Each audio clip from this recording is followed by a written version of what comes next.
আজকে আমার মার বাসাতে অনেক আয়োজন। কি কারণে আয়োজন করতেছি, এত কিছু কেন রান্না করতেছি তা জানতে হলে পুরো ভিডিওটা দেখতে হবে। আসসালামু আলাইকুম, সবাই কেমন আছেন? আজকে আমাদের বাসাতে কিছু গেস্ট আসবে, তাদের জন্যই এত আয়োজন করা হচ্ছে। আর হ্যাঁ, এগুলো যা যা দেখতেছেন রান্না বান্না, এগুলো আমি করি না। আমাদের বাসায় একটা বাবুর্চি খালা আছে, এই সব কিছু আয়োজনটা সে একাই করছে, আমরা তাকে শুধু একটু হেল্প করছি। ওখানেই দেখবেন কোনো মেহমান আসবে বা কোনো কাজ থাকবে, ওখানেই দেখবেন কোনো না কোনো প্রবলেম হবে। আমাদের ওই প্রবলেম হয়েছিল, আমাদের এই রান্না বান্না কিছু হেল্পার খালারা ছিল, তারা আসতে লেট করতেছিল, আর সেখানে আমাদের রান্না বান্না লেট হয়ে যাচ্ছিল। আমার ভাবি সে সকাল থেকে অনেক কাজ করতেছিল, আর যেদিন বেশি কাজ থাকবে সেদিনই কোনো না কোনো একটা প্রবলেম হবে। আজকে সেই প্রবলেমটা ছিল ব্লেন্ডার করতে, যে ব্লেন্ডারটা নষ্ট হয়ে গেছে। আমি আর আমার বড় বোন এখানে হেল্প করার জন্য বসে গেছি। মামি ঘুরতে এসে সেখানে মামি আমাদের যথেষ্ট পরিমাণ হেল্প করতেছিল। মামি সেখানে টিকিয়া বানাচ্ছিল, রূপচাঁদা ফ্রাই, চিংড়ি মাছের ফ্রাই, চিকেন ফ্রাই, এগুলো আয়োজন ঠিকঠাক করে আমরা ছাদে চলে আসছি। যেহেতু অনেক গেস্ট ছিল, ড্যাগে রান্না করতে হবে, তাই ছাদেই চলে আসছি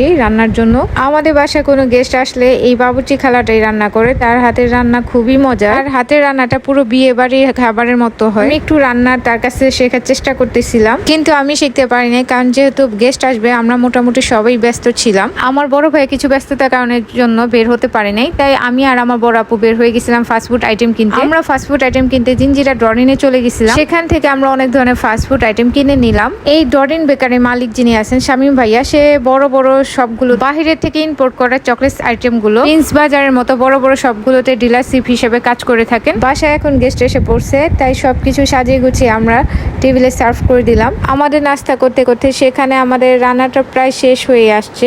এই তো দেখেন আমাদের বাবুর্চি খালাটা কত সুন্দর করে মোরগ পোলাও রান্না করছে। আগেই বলেছি তার হাতে রান্না খুবই মজা। একজন মানুষের হাতে খাবার এত কেমনে মজা হয়, না খেলে বোঝা যাবে না। ট্রাস্ট মি, তার হাতে ম্যাজিক আছে। মাঝে মাঝে মনে হয় তার হাতটা কেটে যদি আমার হাতে লাগিয়ে নিতে পারতাম কতই না ভালো হতো, তাহলে আমি ওই রকম মজা মজা খাবার রান্না করে খেতে পারতাম। অনেক রাত হয়েছে, খাওয়া দাওয়ার সময় হয়েছে, তাই আমি সবকিছু সাজিয়ে গুছিয়ে টেবিলে সার্ভ করে দিলাম। সবাই খাওয়া দাওয়ার পরে অনেক প্রশংসা করতেছিল বাবুর্চি খালাটাকে ভিডিওতে নিতে পারিনি, সে ক্যামেরার সামনে আসতে চায় না। আমাদের বাসায় ছোটখাটো প্রোগ্রাম থাকলে বা কোনো গেস্ট আসলে আর বাসায় খাবার পাঠালে এই বাবুর্চি খালাটাই দেখশন করে থাকেন। অনেক রাত হয়ে গেছে, তারা খাওয়া দাওয়া করে গেস্টরা চলে গেছে। গেস্টরা যাওয়ার সাথে সাথে আমার ভাই সেখানে হাড্ডি চাবাইতে বসছে। আর এই ভিডিওটা যে আমি ধারণ করছি সে যদি দেখে, আমি এখানে অ্যাড করে দিছি, সে আমাকে ইচ্ছা মতো উষ্টাবে। মেহমান আমাদের বাসায় কি কিনে আসছে সবকিছু খুলে খুলে আমরা দেখতেছিলাম। এই ছিল আমার ছোটখাটো একটা ভিডিও। সবাই ভালো থাকবেন, সুস্থ থাকবেন, আল্লাহ হাফেজ।